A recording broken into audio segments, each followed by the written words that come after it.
Hello friends, स्वागत है आप सबका आपके सबने यूट्यूब चैनल पे।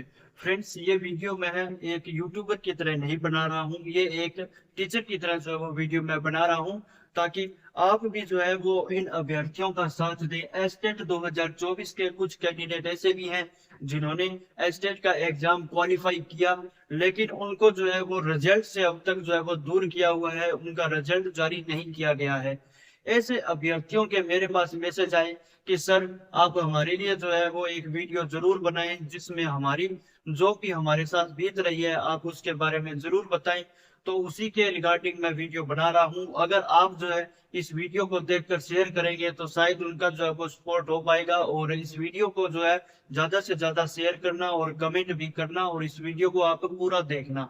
अगर आपको सही लगे तो ही जो है शेयर करना, और सिस्टम के ऊपर आप कमेंट करना चाहते हैं तो वो आप कमेंट इस वीडियो सेक्शन में जो कमेंट सेक्शन है वहां पे कर सकते हैं।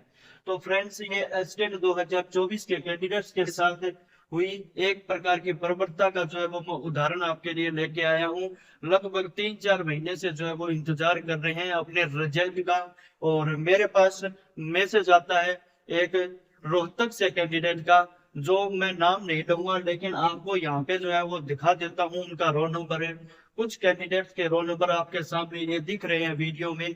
तो इन कैंडिडेट्स का रिजल्ट रोका गया है। इनके अलावा और भी बहुत सारे कैंडिडेट्स हैं, ये भिवानी बोर्ड में कई बार जा चुके हैं, और इन पे इल्जाम ये लगा दिया जाता है कि आपके जो है वो फिंगरप्रिंट्स जो है वो मैच नहीं हो रहे, यानी जो थंब इम्प्रेशन हुआ है, यानी अंगूठे का जो निशान लगाया गया है फ्रेंड्स, वो इनका वेरीफाई नहीं हो रहा है। काफी बार इनका ट्राई कर लिया और इसके कारण इनका रिजल्ट रोक दिया गया है। लेकिन आप एक बात समझो फ्रेंड्स, अगर ये स्टूडेंट्स गलत होते तो ये बार बार बोर्ड में नहीं जाते, आपको भी पता है। और दूसरी बात है, अगर बोर्ड को ये लगता है कि ये स्टूडेंट जो है वो डमी कैंडिडेट्स थे या कुछ और इनमें डिफॉल्ट है, तो आप इन पे कार्रवाई करो साथ में, और इनकी जांच जरूर करवाओ। और अगर ये सही है तो इनका रिजल्ट आप जारी करो। दूसरी बात मैं कहना चाहूंगा कि अगर मान लो ये कैंडिडेट्स है, इनके अंगूठे अगर वेरीफाई नहीं हो रहे हैं, तो एग्जाम में यानी ड्यूरिंग एग्जाम जो टेट का एग्जाम होता है उस टाइम वहां पे सीसीटीवी कैमरे होते हैं, उसकी रिकॉर्डिंग स्पेशल इसीलिए की जाती है कि बाद में वेरीफाई किया जा सके। दूसरी बात, जब इनके जो है वो फेस की फोटो ली जाती है एग्जाम के दौरान, वीडियो बनाते हैं, जैसे ऐसे होता है कि आपको क्या करना होता है, एग्जाम जब चल रहा होता है तो एकदम बीच में कैमरा वाला आता है और आपको कहता है कि ऐसे पेपर कर लो, और आपके पेपर के साथ ऐसे फोटो ली जाती है। वो किस लिए ली जाती है? वो वेरिफिकेशन के लिए ली जाती है। तो अब जो है इनको क्या आश्वासन दिया जा रहा है वो मैं आपको बताता हूँ। जब ये बोर्ड में 2-3 बार जाते हैं तो इनसे एक तो पहले सही से बात ही नहीं की जाती, ना कोई सही से रिप्लाई नहीं किया जाता है। मैं आपको थोड़ा सा वीडियो में वॉइस भी लगा देता हूँ जो मुझे कैंडिडेट्स ने भेजी है, और आप ये भी सुन लेना। ये मैं लास्ट में वॉइस में लगा दूंगा इसी वीडियो सेक्शन में। आप इस वीडियो को कंप्लीट देखना जरूर और शेयर भी करना।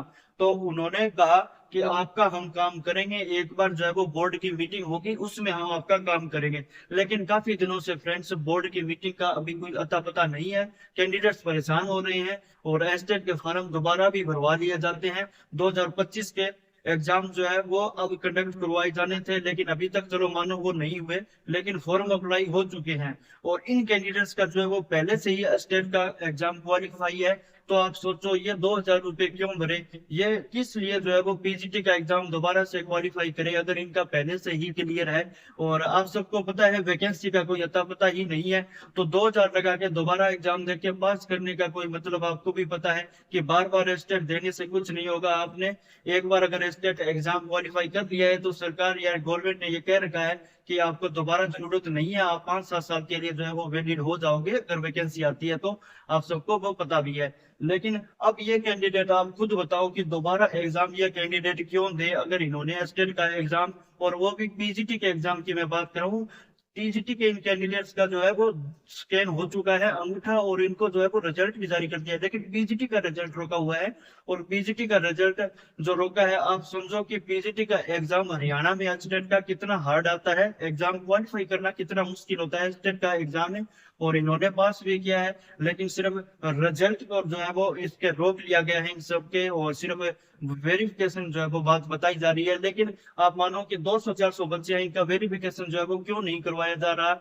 और वेरिफिकेशन अगर करवा लिया जाए और अगर ये गलत है तो इन पे कार्रवाई करो, अगर सही है तो इनका रिजल्ट जारी करो, कम से कम ये मानसिक परेशान तो नहीं होंगे। और अगर आपको ये वीडियो सही लगा हो तो प्लीज आप इसको शेयर करें। ये मैं किसी के ऊपर जो है वो सवाल नहीं उठा रहा कि आप जो है वो गलत कर रहे हो, लेकिन मैं सिर्फ उन बच्चों की आवाज उठा रहा हूँ कि आप इनके लिए जो है वो रिजल्ट जरूर जारी करें, और अगर ये गलत है तो कार्रवाई करें। कि मानो अगर इन्होंने किसी और को बिठा के अगर पेपर पास किया तो इन पे कार्रवाई करो, आप पूरी जांच करवा के इनका रिजल्ट जारी करो। क्योंकि हो सकता है आप हरियाणा में अब सीएम साहब जो है वो भर्तियां जो है वो लाएंगे, यानी काफी वैकेंसी सीएम साहब कह रहे हैं कि हम लाएंगे। तो अगर ये बच्चे जो है वो स्टेट के रिजल्ट के बिना जो है वो उस फॉर्म को अप्लाई भी नहीं कर सकते अगर टीचर की वैकेंसी आती है, तो इसके लिए उनको रिजल्ट जो है वो जरूरी है। तो आप जल्द से जल्द जो है वो चेयरमैन साहब जी, अगर आप तक ये वीडियो पहुंचे तो आप इनका रिजल्ट जारी करें। हो सकता है आप तक इनकी आवाज भी नहीं गई हो, या आपके जो विभाग के कर्मचारी है उन्होंने आपको बताया भी नहीं हो। तो आप जो है वो इन पर संज्ञान दें इस बात पे। मैंने जो है वो सब कुछ वीडियो में जो है वो आपके लिए लगा दिया है कि आप इनका जो है वो पता कर सकते हैं। रोल नंबर वगैरह सब आप देख पा रहे हो, डायरी नंबर भी वैसे इनको दिया था। और आप जो है वो इस पे जल्द से जल्द जो है वो कार्रवाई करके इनका जो है वो रिजल्ट जारी करने की कृपा करें। और आपके जो है वो सभी स्टूडेंट एहसानमंद रहेंगे, और हो सके तो आप वैकेंसी भी जरूर लाएं। हरियाणा में सभी जो है वो भावी अध्यापक जो है वो आपका इंतजार कर रहे हैं घोषणा का। Thank you. जय हिंद, जय भारत। नमस्ते सर, हम जो एचटेट 2024 था उसके एस्पिरेंट हैं सर, जो हमारा जुलाई 30 और 31 2025 में हुआ। सर मेरे टीजीटी और पीजीटी लेवल 2 एंड 3 थे सर, मैथ के दोनों। सर मेरे दोनों क्लियर हो गए सर। 30 को था मेरा पीजीटी मैथ का, कोई दिक्कत नहीं है। वो इनविजिलेटर अगर हुआ भी नहीं है ना तो बाद में हो जाएगा, तो मेरे को तो वहीं रहा इशू। तो फिर अब इन्होंने 21/8/2025 को सर रिजल्ट वो हमारे रोल नंबर का वो पीडीएफ डाला कि भाई इनकी रीबायोमेट्रिक करवाएंगे। उसमें मेरे सर दोनों क्लियर हो गए। तो इन्होंने 25 और 26 तारीख रखी सर रीबायोमेट्रिक के लिए, तो मैं 25 को गई। तो मैंने मल्टीपल अटेम्प्ट्स करे, मेरा टीजीटी भी वेरीफाइड नहीं हो रहा था, लेकिन मेरा फिर टीजीटी वेरीफाइड हो गया 2 अटेम्प्ट्स के बाद। लेकिन पीजीटी वाला मेरा कोई इन्होंने 50 बार ट्राई करा होगा, एक बार भी मेरा थंबप्रिंट नहीं उठाया उन्होंने, वही नोट रिकॉर्ड फाउंड आ रहा था। तो फिर मैं अगले दिन गई। एक तो वहाँ इतने कम एज के थे वो जो हमारे उस दिन ली ना बायोमेट्रिक, मतलब उनको करना ही नहीं आ रहा था। इतनी हड़बड़ी, और 14-14 15-15 साल के बच्चे बैठे हुए थे। इतनी मिसमैनेजमेंट थी, इतना बेकार कि बता नहीं सकते। मैं 25 को पूरा दिन वहाँ गई सर, सुबह गई थी मैं, शाम तक हो गया, कोई सोल्यूशन नहीं दिया। तो फिर मैं 26 को दोबारा गई वहाँ, अपना मेरा होम सेंटर रोहतक है। 25 को नहीं उठाया तो मैं 26 के लिए दोबारा गई सर। वहाँ भी बहुत सारे मल्टीपल अटेम्प्ट्स करे, तो वहाँ भी वानी बोर्ड से सर आए हुए थे, वहाँ के ऑफिसर। तो हमने उनका इशू बताया अपना कि सर ये इशू हमारे थंबप्रिंट नहीं। तो उन्होंने ग्रुप बनाया हुआ था अपना, मतलब बोर्ड से। तो उनके मैसेजेस के भी सर रिप्लाई नहीं आ रहे बोर्ड से, मतलब इतना बेकार सिस्टम है हमारा। उन्होंने, तो हमने बोला कि हम डायरेक्ट भिवानी बोर्ड जाएं तो कोई सोल्यूशन होगा। तो वो बोले कि आप लोगों की लिस्ट बना ली है और ये आपका इशू हम सोल्व कर देंगे जैसे भी होगा। कैमरा देख के आप लोगों को चिंता की ज़रूरत नहीं है, हो जाएगा। लेकिन सर फिर 1 महीने बाद हमारा रिजल्ट डिक्लेयर कर दिया। एक तो इन्होंने इतना लेट डिक्लेयर करा रिजल्ट, तो रिजल्ट डिक्लेयर कर दिया, मेरा टीजीटी का आ गया। पीजीटी में फिर वही आरएलवी लिखा रहा, result late due to pending biometric verification.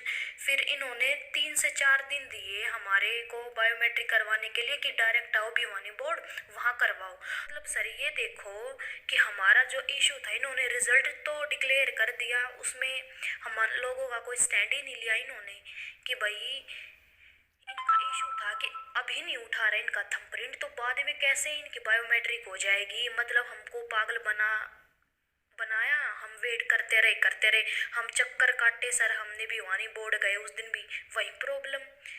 जब इनका टेक्निकल ही फॉल्ट है तो हमारे थंबप्रिंट सर उठाएगा ही कैसे, वो मशीन उठा ही नहीं रही थी। तो बहुत सारे बच्चे थे, तो हमने सॉल्यूशन बोला कि सॉल्यूशन बताओ सर अब हमारा। तो इन्होंने बोला कि एप्लीकेशन लिख दो। तो सर एप्लीकेशन लिख दी हमने।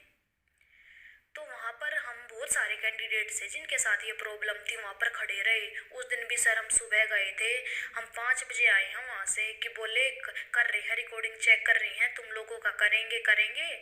सर मतलब वो हमें सिर्फ वहाँ से हटाने का था बस इनका ट्राई, और इन्होंने कुछ नहीं करा। हमें डायरी दे दिया गया, हम इनके कॉल कर लेते हैं दिल्ली कि सर कब होगा, सीधा ये बोलते हैं कि चेयरमैन सर की मीटिंग पुटअप होगी, फाइल चला रखी है। सर इतना टाइम हो गया, कुछ भी रिस्पॉन्स नहीं कि करेंगे। ये दूसरे फॉर्म भी फिल हो गए, मतलब सर इनकी मीटिंग हो गई कि न्यू एचटेट हमें लेना है, पुराने वालों का कुछ नहीं।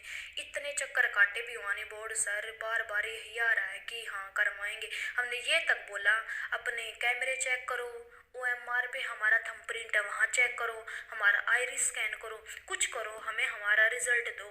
बस वही बोल देते हैं कि ये तो मैडम चेयरमैन सर के हाथ में है, जब करेंगे वो करेंगे, फाइल चली हुई है, आपका होगा मतलब हमें झूठे दिलासा दे रहे हैं। तो हम तो सर मिडिल क्लास फैमिली से दूसरा भरें फॉर्म, इतनी फीस भी कम नहीं है। और दूसरा कितनी बार जब हम लोगों की गलती ही नहीं है तो मतलब हम यही एस्टेट ही देते रहेंगे क्या? फॉल्ट इनका और भुगत हम रहे हैं।